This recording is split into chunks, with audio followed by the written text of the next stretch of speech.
ಸಿಡಿಲಿನಿಂದ ಬಚಾವಾಗೋದು ಹೇಗೆ? ಸಿಡಿಲಿನಿಂದ ತಪ್ಪಿಸಿಕೊಳ್ಳೋದು ಹೇಗೆ? ಸಿಡಿಲು ಮೃತ್ಯುಕಾರಕ. ಸಿಡಿಲಿನಿಂದ ತಪ್ಪಿಸಿಕೊಳ್ಳಲು ಅನೇಕ ದಾರಿಗಳಿವೆ. ಬನ್ನಿ ತಿಳಿಯೋಣ, ಮೃತ್ಯುವನ್ನು ಜಯಿಸೋಣ. 1. ಮನೆಯಿಂದ ಹೊರಗೆ ಬರಬೇಡಿ. 2. ಮನೆಯಿಂದ ಆಚೆ ಇದ್ದರೆ ಹತ್ತಿರದ ಮನೆಯ ಒಳಕ್ಕೆ ಹೋಗಿ. 3. ಅಕಸ್ಮಾತ್ ಬಯಲು ಪ್ರದೇಶದಲ್ಲಿದ್ದರೆ ಅಲ್ಲೇ ತಗ್ಗುಗಳಲ್ಲಿ ಆಶ್ರಯ ಪಡೆಯಿರಿ. 4. ಬಯಲಿನಲ್ಲಿದ್ದರೆ ಅಲ್ಲೇ ಮಲಗಬೇಡಿ. 5.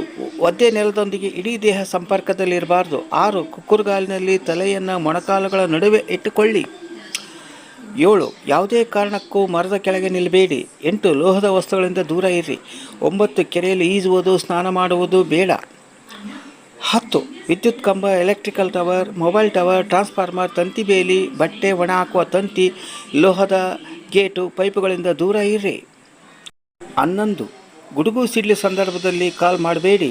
12. ಇಂಥ ಪರಿಸ್ಥಿತಿಯಲ್ಲಿ ಮೊಬೈಲನ್ನು ಚಾರ್ಜ್ ಮಾಡಬೇಡಿ. 13. ಗುಡುಗು ಸಿಡಿಲು ಸಂದರ್ಭದಲ್ಲಿ ಕಂಪ್ಯೂಟರ್ನಿಂದ ದೂರ ಇರ್ರಿ. 14. ಇಂಥ ಸ್ಥಿತಿಯಲ್ಲಿ ಕಿಟಕಿ ಪಕ್ಕ ಎಂದೂ ಕೂಡಬೇಡಿ. ಧನ್ಯವಾದಗಳು. ಈ ವಿಡಿಯೋ ಇಷ್ಟವಾಗಿದ್ದರೆ ಒಂದು ಲೈಕ್ ಕೊಡಿ. ಈ ವಿಡಿಯೋದಿಂದ ಹೊಸ ತಿಳಿದಿದೆ ಈಗಲೇ ಎಲ್ಲರಿಗೂ ಶೇರ್ ಮಾಡಲು ಮರೆಯದಿರಿ. ದಯವಿಟ್ಟು ನಮ್ಮ ಚಾನಲ್ನ ಸಬ್ಸ್ಕ್ರೈಬ್ ಮಾಡಲು ಮರೆಯದಿರಿ.